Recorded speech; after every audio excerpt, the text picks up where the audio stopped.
I watched as he slumped onto the floor, his blood pooling under him. Standing behind him was the police officer from before, who I now knew was just a gunman in a stolen uniform. I raised my hands up in surrender, with eyes wide open in fear and my heart pounding out of my chest. Please, don't shoot!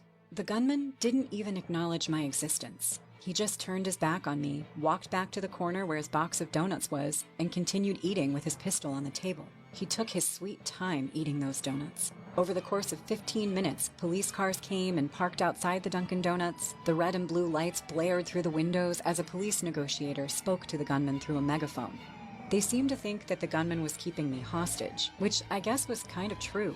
I was too scared to make any sudden moves while I was in the gunman's shooting range, who still had his pistol within reach. So I just stood there at the counter with my hands up the entire time, hoping he wouldn't snap and decide to shoot me on a whim.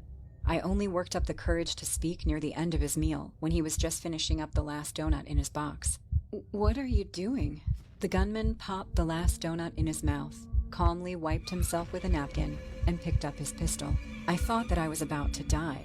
Instead, he said something that I will never forget for the rest of my life. "Finishing my last meal." And with those final words, he put the pistol to his mouth and fired.